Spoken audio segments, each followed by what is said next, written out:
Welcome back to 50 years ago this month. This is for November, so we'll be looking at the Billboard Hot 100 for November 1970. That's right. Steve, what's going to start us off? What's number one this month? Well, yeah, mid-November, 1970, the Jackson Five, of course, right? The Jackson Five, and I'll Be There. The Jackson Five were a juggernaut in 1970, 1971, just at the peak of their powers.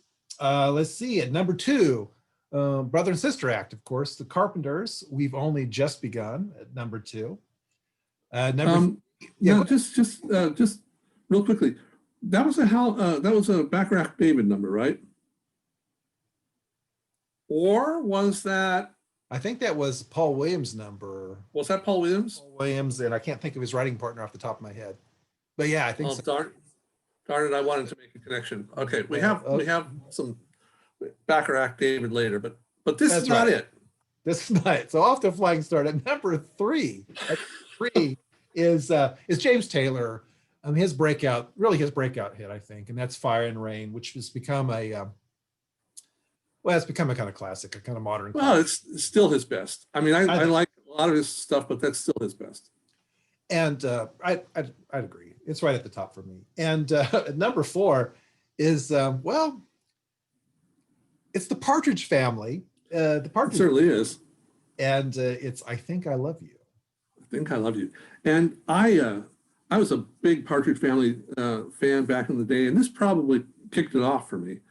I was living in Indiana at the time.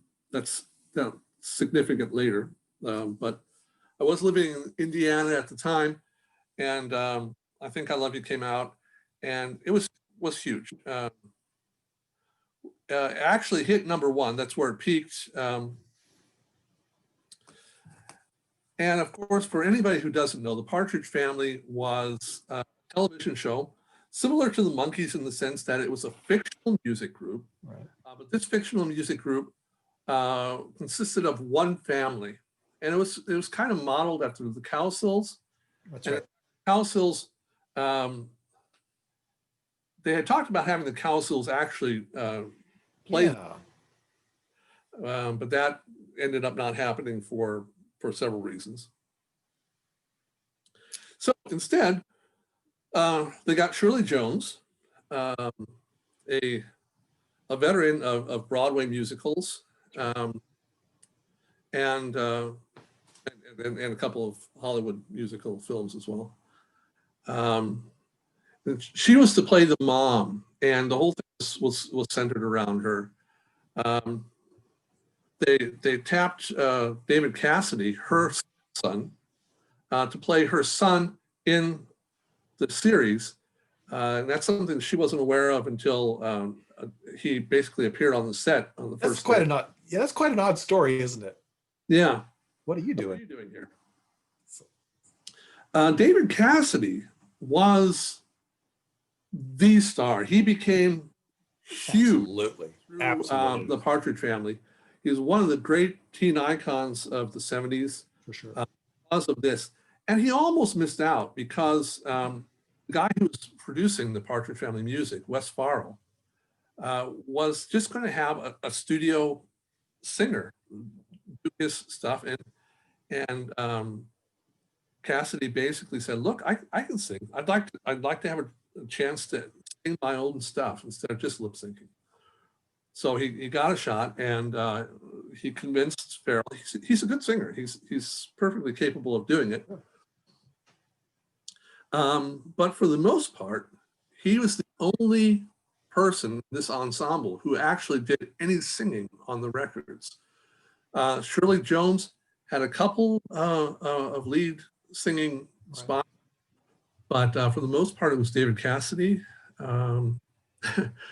And it's really funny. You listen to this, and you hear this band with a 6-year-old girl, an 8-year-old boy, a 10-year-old boy, and a 16, and you're hearing several adult male voices in the background vocals. Yeah, arguably the female vocals could be mom, could be the sister, but the background male vocals are never these. I remember.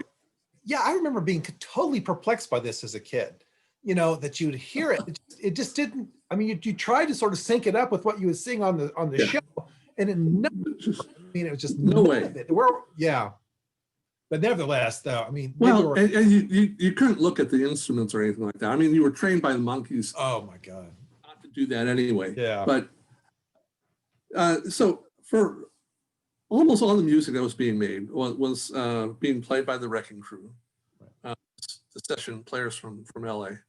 Background singers were the Ron Hinklin singers, who were also session singers. Okay. Ron, and 3 or 4 other singers that just had the job of doing the background singing. Okay. That was necessary. The producer was Wes Farrell. He also produced the Cowsills, or at least a number of Cowsill songs. The ones that were written by Tony Romeo, who also wrote I Think I Love You. Tony Romeo wrote I Think I Love You. He wrote several songs for the Cowsills, including one of their hits, Indian Lake. Oh, right. And Tony Romeo and Wes Farrell often worked together. So a number of Partridge Family hits were made with that songwriting duo. Wes Farrell wrote several of the Partridge Family songs himself, including Come On, Get Happy, the theme song of the show. But he produced all the albums that they what turned out.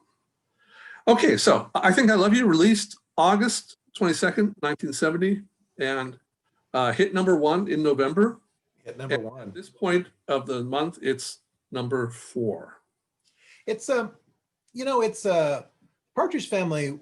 They were a kind of rocket ship, right? That was, as soon as they take the air as the ABC show this fall, I think in September of 1970, and they really are a force on the charts, just really right away. It's I don't know that we'd ever really seen any. I mean, the Monkees, obviously. I mean, it's the obvious parallel. I'm not sure the Monkees achieved as much stardom as quickly as the Partridge Family. Maybe they did, but it's really, and the point you make about Cassidy, I think is a critical one. He really is becomes sort of the central kind of teen icon of the 1970s, and he becomes a kind of he was a Tiger Beat staple.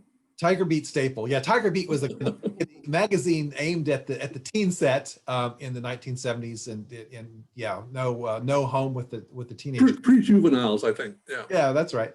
But it becomes a kind of cautionary tale, right? I mean, because Cassidy, you know, he's performing all these concerts. He develops a solo career very quickly. Concerts all over the world, and he burns out. And he burns out really quickly. I should add that this month in the reading list, we have the Rolling Stone article, the Rolling Stone interview with David Cassidy that comes a couple of years after this, 1972, where he sort of lays out to his career and really debunks the David Cassidy or the Keith Partridge myth. I mean, he debunks that myth. Riding around New York, high and drunk or something like that. That's right. Yeah. Rolling Stone, Annie Leibovitz, Rolling Stone cover with him naked. Yeah, that's right. Yeah, that's right. No, that's right. Yeah. Keith Partridge was I mean, he was dead and buried after that edition came out. But Cassidy is Cassidy passed away relatively recently. It's no longer with us. Yes. It's but the Partridge Family, enormously popular, and I think in her own sort of strange way, enormously influential. I really do. I think a lot of people saw that, and you know, it was you know, that music thing, you know. Well, I think if Scooby-Doo had come out after the Partridge Family, they probably would have gone ahead and actually done what they originally planned to do with it, which was to make the mystery group a rock group that solved mysteries, and have them sing a song every session. I think you're right. And I think that would have happened because you would have 2 successful series to model yourself. That's right. No, I think Look how much money they made on the music, you know, just apart from the series itself. The series is almost just an advertisement for. it really was. I mean, this group churned out singles, as you know, but also then their albums sold. I mean, they sold a lot of records. Yeah. And I know that I bought an album of the Partridge Family in this era. It's but again, as you note, part of the series, I mean, what made the series go was Shirley Jones was the anchor. And she was really a pro's pro. I mean, she was looking to get off the road and she was looking to spend more time with her own children. And so she sort of jumped at the television series idea, even though television in this era was considered real death to people who had a movie career. She willingly, went for it. And she really was, I mean, she was the pro within that. And she had a great experience. And so the series really in many ways kind of revolved around her. But again, as you know, Cassidy was the I think behind the scenes as well, that the ensemble of these young people really were able to look to her as kind of their rock that they could depend and center on. Do you want to? Yeah, I think you're absolutely right. Do you want to say a word about Susan Day, who plays Laurie Partridge in the series? Oh well, a mere word does not do justice to Susan Day. She was wonderful. Beautiful young woman for sure. Yes, if you take say Michelle Phillips and make her a touch more beautiful than you have Susan Day. There you go. Susan Day was I think almost a completely inexperienced actress at this point. She is a model, and this was for her a kind of introduction to acting. She went on to have a career of some note in television. I think she was L.A. Law. L.A. Law, yeah. Right? But it's Partridge Family is there you go. So Partridge Family at number 4. At number 5, right. It's a Motown song, oddly enough, from one R. Dean Taylor, and it's Indiana Wants Me. Dave, thoughts? Well, and Indiana Wants Me, 1970. At that point, my family had just moved to Connecticut from Indiana. And so songs like Indiana Wants Me and Going Back to Indiana and things like that, they really spoke to me. They did. Yeah, but that's right. But R. Dean Taylor, this was Motown's rock division, Rare Earth, which was named after the group Rare Earth, which was the first group to sign with that edition, with that division. Yeah. Rare Earth, of course, best known for Get Ready. That's right. But Motown was looking for a name of the division, and they said, "Well, why don't you just call it Rare Earth, like us?" And so that's what they did. Anyway, that's the division that actually put this out, and this was released also like I Think I Love You in August 1970. Yeah. Tells a song about a guy who kills a man who somehow insults his lady. Yes. If ever a man needed dying, he did. So, and of course now he's wanted for murder in Indiana, where his family, wife and baby, are living, and he can't go back there because they will arrest him. So Indiana Wants Me, Lord, I can't go back there. R. Dean Taylor, a Canadian. This peaked at number 5. It was actually inspired by Bonnie and Clyde. You watch Bonnie and Clyde, right? Came up with this idea. So that's basically what there is to say about that. Yeah, it's a very peculiar song. I think the ending of the song, there is machine on fire or something along those lines. It's there's one version where there's actually a gunfight at the end. Yes. Yes. It's but regardless, there's he's surrounded by the police. This is the police. Yeah. Right.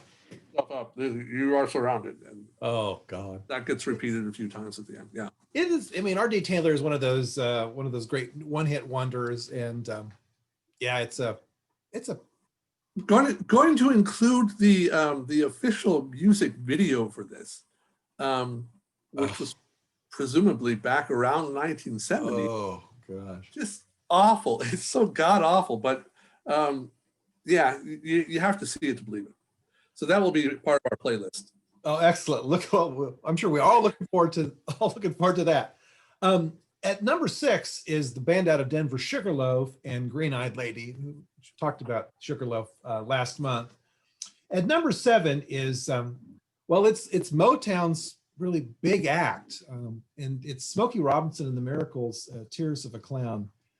You know, I think it's fair to say that, you know, when we think about Motown, we think about Diana Ross's Sopranos, we think about Stevie Wonder, think about Marvin Gaye, and so on.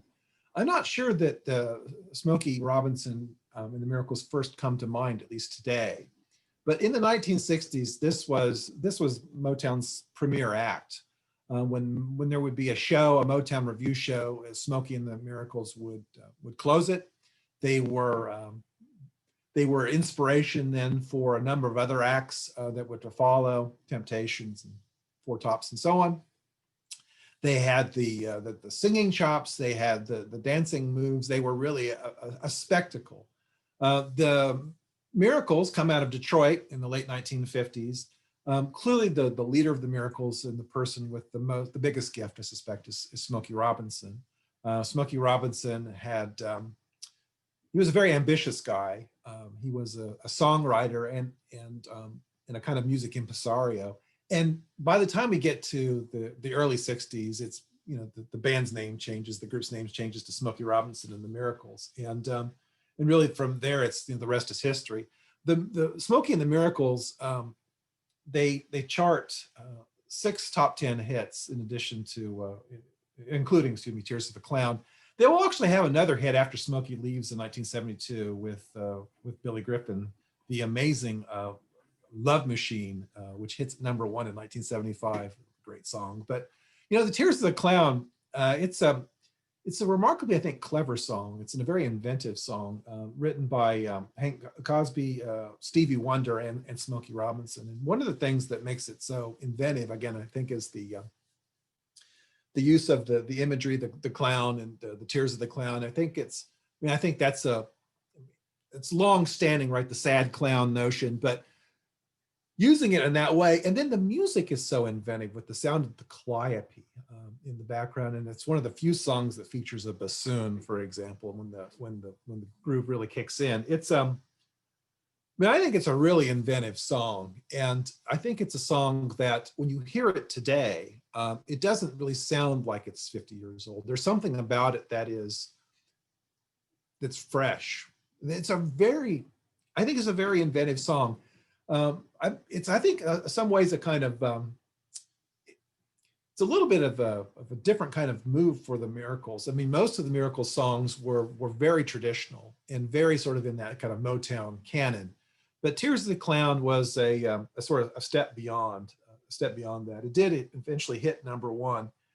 And again, the Miracles disbanded in the 1980s, but Smokey Robinson continues to still tours a little bit, still performs. He's an older man now. But Tears of the Clown at #7. Dave, you got a thought about Tears of the Clown? Well, Smokey Robinson, obviously an extremely talented singer. And there have been even songs written and sung about when Smokey sings. Yes, right, for ABC, right? When Smokey sings, yeah. About Smokey Robinson. Let me float this past you. I think Tears of the Clown is exceptional. But I have a feeling that sometimes you listen to an album by an artist, and there are 2 songs that are thematically so close together. All right. And boy, I bet he was just writing the lyrics and just had a little bit too much to work with, and so he took this here and took this out and made songs out of it. So I'm saying this is what happened with Tears of a Clown and Tracks of My Tears. I'm open to that. Yeah, I'm open to that idea. Yeah, they do seem to be sort of born from the same kind of, wellspring. Right? I hear you. So, no, it's interesting. Yeah. So that's my 2 bits on that. Oh, fair enough. Okay, well, so we have Smokey Robinson and the Miracles at number 7 with Tears of the Clown. At number 8, again, another one-hit wonder. The group is 100 Proof, Aged in Soul, and the song is Someone's Been Sleeping. This is a group that comes out of Detroit.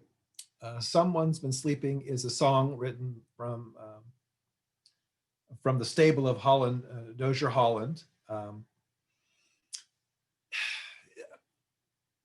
It's basically a group of studio musicians and backup singers who come together and pull off this kind of one-hit wonder. I guess the most notable members of 100 Proof Aged in Soul would be people like Joe Stubbs, who's actually more famous for his brother Levi Stubbs, who was in the Four Tops. The song is a kind of parody of fairy tales. I don't have a lot to say about it. It's just one of those songs that I think there's a certain amount of craftsmanship in putting a song like that together. It feels a little manufactured, but I think it points to when people like Hyland, Dozier and Hyland know what they're doing. They know what they're doing, and so they can. It's a song. It's a hit song, part of a hit song factory, and I don't have a whole lot more to say about it. Dave, do you have a thought about it at all?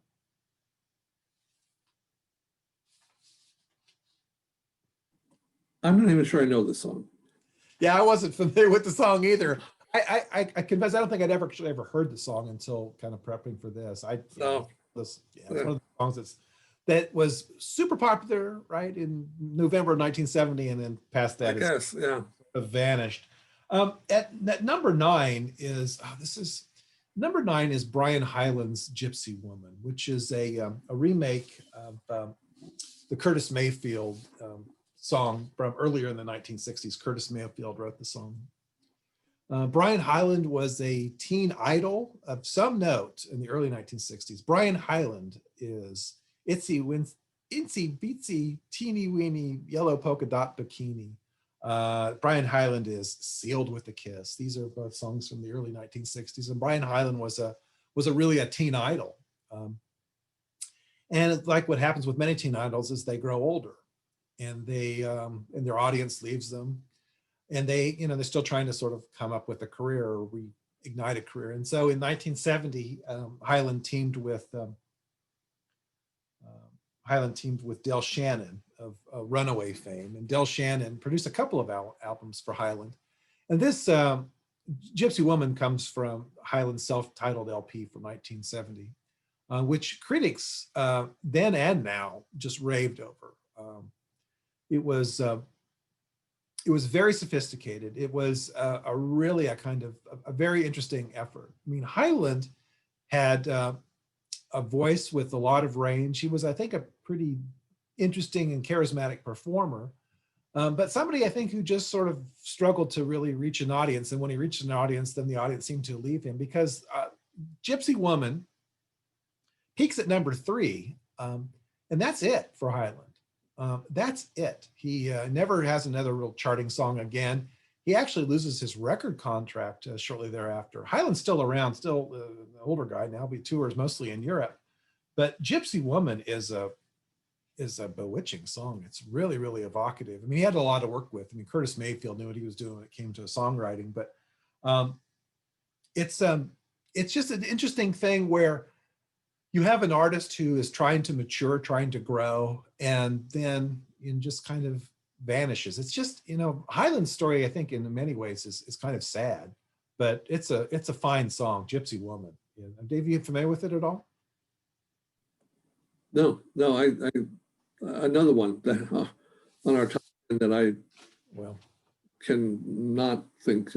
I have to say that it'll be in the playlist. I encourage people to take a listen to it. It's really quite good. And if you're interested, I think you pursue that album from 1970, the Brian Hyland LP. There are really a lot of good songs on it. And the only song with Gypsy in it that I remember from approximately the same time was Gypsies, Tramps, and Thieves by. Oh, there we go. Yes, the sheriff, right. Well, let's go to number 10 then. And this is Well, this is another band that is enormously popular in the early 70s, just one hit after the next. The band is Bread, and the song is It Don't Matter to Me. Dave? Okay. It Don't Matter to Me is a very, very selfless one. When you love someone, you want them to be happy. And if they have to leave you in order to achieve that happiness, it's something that you must accept. So this is another ballad by David Gates. And it's basically the sort of thing that cements Bread's reputation. They're the people who do this sort of thing. That's Absolutely. what made, yes. So you dance with the person who brings you, and that's what they're doing with this. I think it's the second ballad that they have the top 10 with. That sounds right. And boy, you know, it's one of those dances with the devil. On one hand, it brings you the success that you enter the business for. Right. On the other hand, it just kind of limits what you can become. And this was a group with a lot of talent in it. And yes. I think they have done different things and done them well. But they did this well. I mean, ballads like It Don't Matter to Me, they did well. So that's where we're at. That's what we have with Bread. Yeah, that's what we have with Bread. I think this is a band, like you say, with a lot of talent. I think in a strange sort of way, they underachieved. It's hard to say, and maybe not fair to say for a group that sold as many records as they did. But they became, I think, kind of locked into a kind of style of music, or maybe they delivered what their audience wanted, or who knows. But this becomes, I think, this kind of song, particularly this song in particular, it's almost becomes a kind of Bread parody. I mean, like, what's a Bread song? Well, a Bread song is like It Don't Matter to Me. Well, I tell you, I loved Bread, and I loved this song. There are other ones that I find more problematic and a little bit harder, especially in retrospect. But it's worth mentioning that this was also still before Larry Knechtel joined the group. Important point. Right. From important point. Yeah. And I think when he came again, that raised or expanded the possibilities. Well, I think that's which, right. Again, they probably didn't completely utilize. I think that would be my contention, that they felt, I mean, they had a lot of talent, a lot more talent in the group than, I mean, just they felt a little short. But you can't argue. I mean, it's hard to argue with the success that Bread had, and they were a magnificently successful band. And I think a lot of people really appreciated their music. I really appreciated it. They were really remarkably popular, and still are, I think. I mean, those songs still, people still listen to them. Well, I still do. I think Bread holds up well. If you're in a particular mood, Bread is exactly what you want to hear. Well, what song of Bread then? If it's not It Don't Matter to Me, what song from Bread is more problematic? Diary, for instance. Oh, well, okay. Yeah. Okay. All right. Yeah. Yes. Okay. Point conceded. Oh man, that song. Oh God. All right. Well, we'll be talking about that too before too long, I'm sure. We certainly will. Yeah. And so for those of you out there who are big Bread fans, take this all with a grain of salt. But so Bread, right? So we have Bread at number 10. At number 11 is a very an interesting figure from England, a vocalist who's known primarily for his covers. It's also known for his, interesting, unusual sort of stage presence. It's fascinating performer. It's Joe Cocker at 11 with Cry Me a River. Kind of a couple of thoughts about Cocker in this song. Sure. Cry Me a River is taken, it's a cut from Mad Dogs in Englishman. Yes. And that was an album of live performances That's right. in New York at Fillmore East. Yes, that's the venue. And this was done with a music director. Well, first of all, the whole thing, this whole tour that this kicked off was kind of thrown together at the last minute. That was. He had like a week. He was told, okay, you're going to be starting a tour in a week. And he didn't have any, he didn't have a crew. He didn't have a band. And of course, no chance to practice with any of these people. So his music director, Leon Russell, who was a partner in Shelter Records, which put this out, put together a band which included a choir. It included several drummers. Leon Russell, of course, himself on the keyboards. It was just a huge group. The stage was absolutely full. And if you watch, this was also filmed, and if you watch the documentary, you may even see Denny Cordell up there on stage singing the background vocals. Legend. Cordell being Russell's partner in Shelter Records. Just a couple of words about him. He's kind of an interesting figure too. He started off at the age of 21, working for Chris Blackwell in Hyland Records, producing records there. He produced the magnificent Moody's, 1965, the Moody Blues first album, their debut. He produced Whiter Shade of Pale for Procol Harum, with a little help from my friends, with Joe Cocker, of course.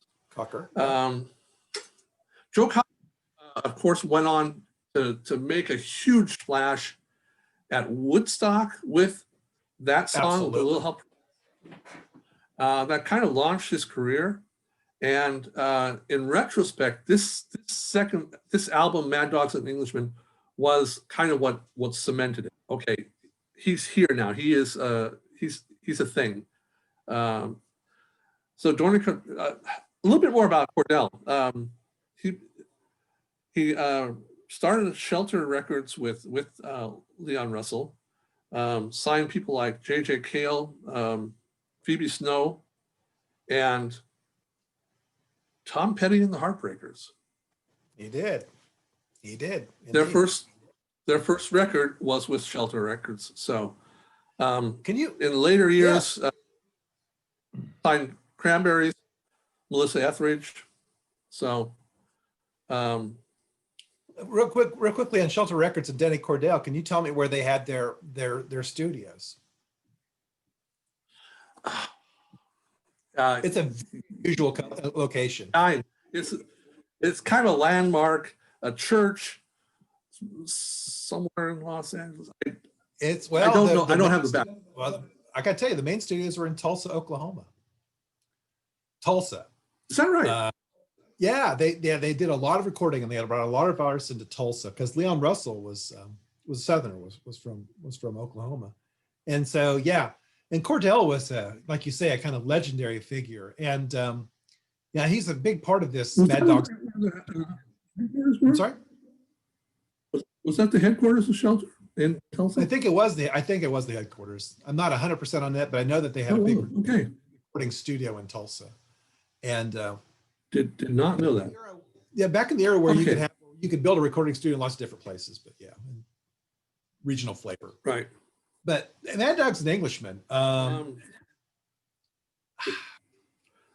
it got Cocker into a lot of trouble, though. I mean, the tour was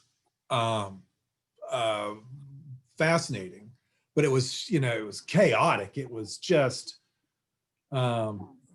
it was the late 60s, early 70s, and so the tour was full of booze and drugs and booze and women and debt and gambling and the idea that something like that needs to be organized like a military operation was not out there yet. That's right. So you just, it'll work out somehow. And somehow it usually does. Yeah, usually, yeah. Yeah, then you deal with it. But You deal with it. Yeah, the documentary is highly recommended, but it's also clear in the documentary just how loose things were, and even on stage, it was just really quite amazing. Again, when you watch the film, you can see Leon Russell, and he leads the band in a very sort of unusual way. He's quite a magnetic figure in his own right. But Cocker got famously addicted to both booze and drugs, and he had real substance abuse problems. And many people point to this tour as really the beginning of that. And it was as interesting and as fascinating and as, iconic as the tour was. It really was an enormous personal struggle for Cocker, and it really led to really big trouble for him. Well, and he was essentially he was out of it for 20 years. Yes. Yes. Dealing with those problems, Yes. and had a tremendous comeback in the 90s. Yeah. Lasted until his death. Yeah. So he's a fascinating figure, and really he's very singular in this regard. Wouldn't you agree that? I mean, just his not only his voice, but his yes. presence. It's just there's something about Cocker that's magnetic, and so and the choice of the song is an interesting one. It's a kind of classic, which is not. I don't think people. Yeah, go ahead with that. Just a couple of words about that, because it's got kind of a fascinating little history. It was written by Arthur Miller in 1953 while he was in the employ of Jack Webb. Just the fax man, Jack Webb. Wrote it for, yes, just the fax man. Wrote it for Pete Kelly's Blues, which was a film that was playing the lead. And Ella Fitzgerald sang this song in the film. Right. But that scene got cut. And so this song was a hit for Julie London in 1956, 3 years later, when she sang it in The Girl Can't Help It, a film that she was making. So quick. Why did Julie London? Go ahead. Julie London, yeah. Why did she have access to it? Because she was married to Jack Webb. Yeah, that's it. Okay. Do you remember? So, quick Julie London story. So, do you remember what television series she starred in the early 70s? Julie London. She starred in it with her then husband Bobby Troop. This is how I grew to know who Julie London was. She was an emergency. It wasn't. It was emergency. She was the nurse, and Bobby Troop. Yes, she was. And I was shocked to learn then, years later, that Julie London, who was the nurse in Emergency, was this singer of real renown, in the 40s and 50s and whatnot. She had this amazing career. Yeah, that's Julie London. Oh man, she was married to Jack Webb. All right. Whoa, how about that? So anyway, that's wild. That's Crimea River. That's Crimea River. Well, there you go. And so Joe Cocker at number 11 with Crimea River. Number 15, let's cherry pick a little bit here. Cherry pick from the top hits of mid-November. We've got the Godfather of Soul, James Brown. James Brown, talking about him the second time. Well, he was bad. James Brown. Hardest working man in show business, and for sure, just an incredible performer. Absolutely, a lot of fun to watch live. And this is funny. Call Me Super Bad. Parts 1, 2, and 3. He left the singles into parts. Parts 1 and 2 are the A side. Part 3 is the B side of this single. It's reached number 1 on the R&B charts, but peaked at 13 on the Hot 100. And enormously influential performer. Yeah, appeared on his Super Bad album in 1971. The single itself was released in October 70. So clearly, a month later, it's already charting. And he performed it on Soul Train, February 10th, 1973. That is such a cool show. Man, you talk about, boy, you want to learn how to be cool. I think you just have to watch Soul Train. What was the name of the host? It was Don Cornelius. Man, Out of he Chicago. was such a, Yeah. he was so smooth.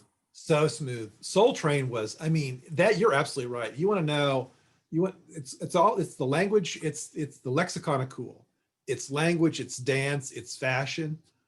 It was amazing show. And it was like watching, yeah, I remember watching it as a kid, and it was just like, man, that is awesome. That is, everything there is awesome. American Bandstand was sort of the parallel show. And I know that show was probably whatever, had more viewers and stuff, but it was never cool like Soul Train. Oh, Don Cornelius. Soul Train, incredible.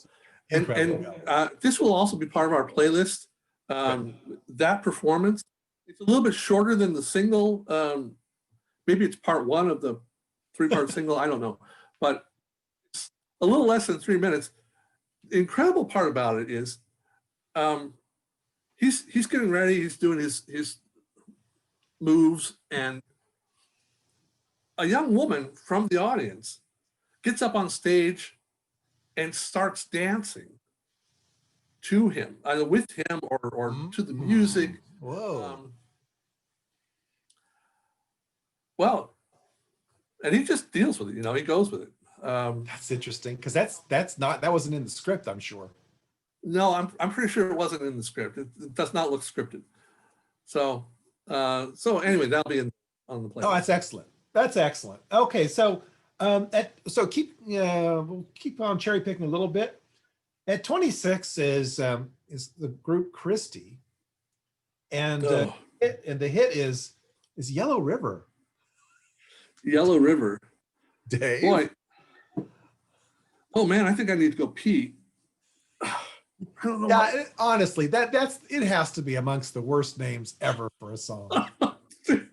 I mean, it's almost not even arguable, is it? Come on. Oh man, yeah. You do it like CCR. You have Green River. You pick any color you, just not Yellow River. Just not Yellow River. Any color, yeah. Oh, anyway, okay, but he did. This is a song about a soldier leaving his unit. He's going home. So he's leaving the war. He's putting down his arms. He's going back to his beloved home in Yellow River, where his girl is waiting and where everything's just wonderful because now he's done his time and he can finally leave. Listen closely to the lyrics. It's clear this cannot be a reference to Vietnam, although it was understood, of course, by many at the time to be referring to that. Right. But the first lines is, I'm leaving now, the war has been won, right? So that's not a Vietnam reference. No, it's not. I need to make a short cut here. All right, we've paused. Okay, sorry about that. No, that's fine. I'm a little alone here. And you're all alone, baby.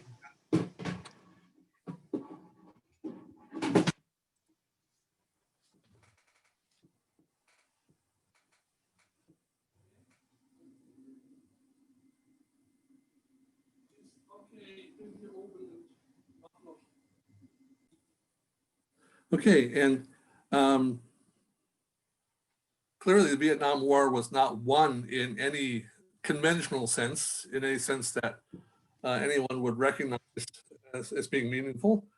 So the writer of the song, Jeff Christie, writer and singer, said it was referring to the Civil War. He was thinking of a Yankee soldier going home to Yellow River, Missouri, or wherever the heck Yellow River might be.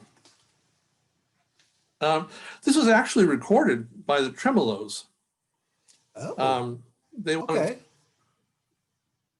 they wanted to have maybe a single for the beginning of the decade, and they decided it didn't really fit into what the direction that they wanted to go musically. Right. So the producer, Mike Smith, removed their vocals and had Jeff Christie lay down some vocals, the vocal track for this, and they released it in that way. This was released, hit 23, it was released in April. It hit, peaked at 23 in the US, but was a #1 hit in the UK. Yeah, that jumped out at me, that it was so popular in Europe, so popular in the UK. It's not a song that ever that made no impression on me whatsoever. But well, I knew, unlike a couple of the other ones that we've had today, I actually knew what this song was. okay, I was able to say, okay, that's that song, but no, it never was a song that I really particularly appreciated.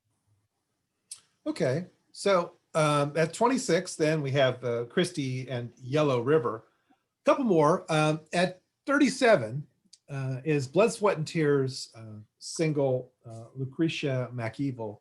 Once there was a band called Blood, Sweat, and Tears. It was formed, the original Blood, Sweat, and Tears was formed by a guy by the name of Al Cooper. Now Cooper was a blues and rock musician of some note. It's Al Cooper who played on stage with Bob Dylan. At Newport, he toured with Bob Dylan. Al Cooper had,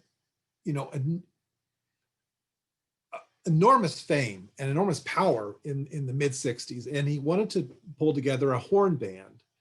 And so he recruited really some exceptional musicians, and Blood, Sweat, and Tears then produced this album in 68 called A Child is the Father of Man. And this album is considered by many people to be one of the best albums of all time. It's one of those classics even at the moment, and remarkably complex album, very experimental, jazz rock, complex songwriting. It's just really sophisticated. It's really ahead of its time. Fascinating. But Cooper, he drops out of the group to some degree over a squabble at Columbia Records, and the group is left hanging without a kind of leader. And into the mix comes then David Clayton Thomas. David Clayton Thomas, Canada, blues vocalist, and he takes hold of Blood, Sweat, and Tears, and he becomes the face of Blood, Sweat, and Tears, the lead vocalist, the front man, and in many ways sort of the chief songwriter. And the Blood, Sweat, and Tears that most people know is the David Clayton Thomas's Blood, Sweat, and Tears. But just in terms of just, if you're really interested in the origin of this group, go to that first album. That first album is incredible. But today's single doesn't come from the first album. It comes from, again, the third album. And this is a David Clayton Thomas number. He wrote it, and of course he sings, as he does the lead with all the BST songs.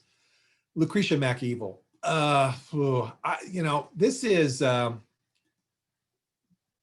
This is kind of, I find this song a little tough. It's just, there's just something about it that just seems so repetitive and sort of over the top, like with many of Blood, Sweat, and Tears songs. It's just, this particular song kind of beats you to death. But there's no getting around the fact that Blood, Sweat, and Tears, once Clayton Thomas joined in the late 60s, became a kind of a juggernaut, right?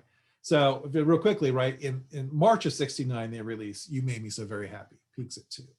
In May of 69, they release Spinning Wheel, peaks at #2. At August of 69, they release And When I Die, peaks at #2. I mean, their chart, their legacy in chart history, I think, is really set. They really will never. Sounds like Clearwater Revival. Yeah, it's really true. Yeah, I mean, in that regard, yeah, getting close to the mountaintop but not quite reaching it. Never quite getting it. That it's Blood, Sweat, and Tears will never reach the heights that they did in the late 60s. I mean, this single for example, peaks at 29. The group itself kind of fizzles out by the late 70s. They regroup a couple different times, and there's still a version of them that floating around. And Clayton Thomas, for what it's worth, is still touring. He's still actually recording. But Blood, Sweat, and Tears in the late 60s, early 70s was on the radio all the time.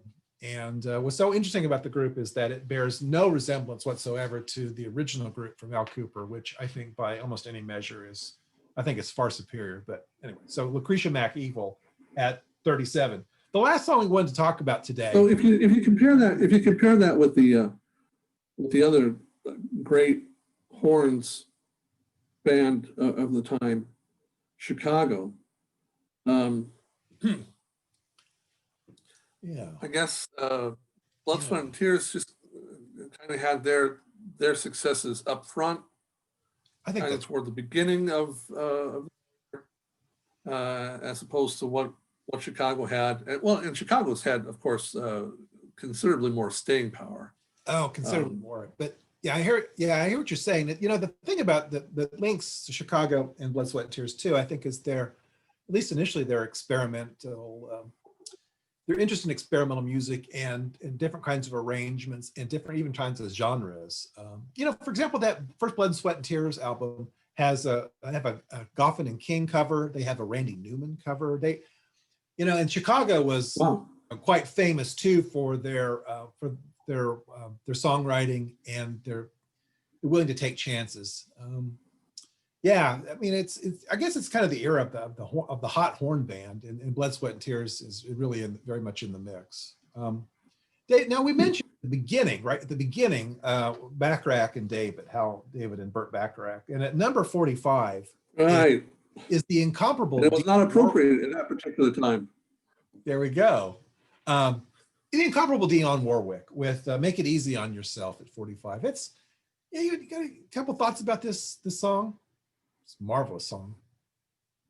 Yeah, well, the history of that's real interesting too, because she was more or less, Dionne was discovered by Burt Bacharach as a session singer for the Drifters in 1962, and so basically from that moment on, he just kind of took her under his wing and said, all right, you're my girl, Right.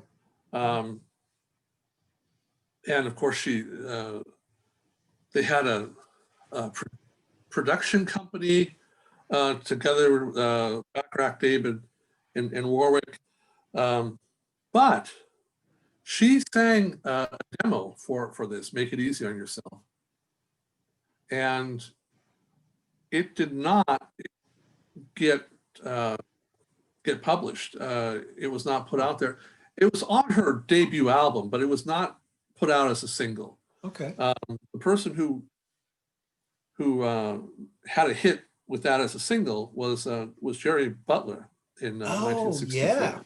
Yeah, of course, right. They gave that to him, and when they broke the news to her, this is not going to be a single for you, Jerry Butler's doing it. She, of course, was very disappointed, and they said, look, we're going to write something that's just as good for you, and it's going to be just for you, and you're going to do it. And she said, don't make me over, man. Meaning, don't con me, That's fantastic. Yeah, right. And so the song that they wrote for her that became her first hit was Don't Make Me Over. So that's kind of a fun little thing. Now this song, this version, 7 years later, was actually a live performance of hers, and it appeared on her Very Dionne album, which was the last one that she made for the what was the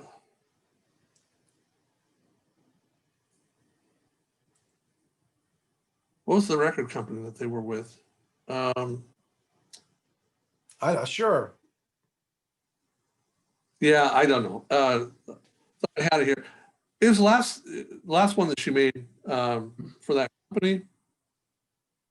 Was basically the last top 40 hit that she had. It peaked at number 37 in the top 40.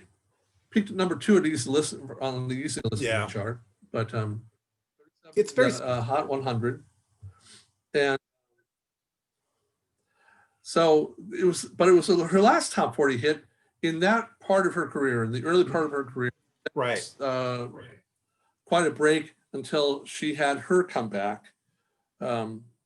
She hits big in the mid 70s with the Spinners, then came You, and then even later than in the later 70s, she has a number of big hits.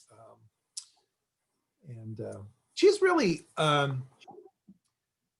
remarkable performer, and to some degree, I think, a kind of iconic voice of that era, right? That the Warwick singing the Bacharach David numbers is just, when you think about the 60s, there are certain kinds of performers that kind of come to mind, and clearly Dionne Warwick was one of them, right? Yeah. Oh yeah, there we go. I mean, she sold a lot of records. My dad had a slew of singers that he loved, and they were, for the most part, they were male singers. You had your Sinatra, Dean Martin, Perry Como, those guys, and Mathis. She fits. Dionne Warwick was the woman singer that he always listened to. She really fits into that category. I mean, there is something about her that skews, I think, a little older, a little more sophisticated. I think she always had a broader audience than you might expect of an African American woman of the time. You know, and she was charting on the R&B charts as well. You know. Yeah, that's true. You're absolutely right. So, she's really a remarkable figure, and I think her choices were always just really spot on. I just, you can't go wrong with the Dionne Warwick singing a Hal David Burt Bacharach number. They're just really marvelous. So that takes us through the hits from November 14th, 1970. And so, as always, we're really grateful that you're with us. There, of course, is a playlist and a reading list that accompanies this. And so, Dave, you've got some final words for our loyal following. Sure. The playlist and all that, it can be found in the notes. We have subscription here. Watch all of the wonderful 50 years ago this month videos.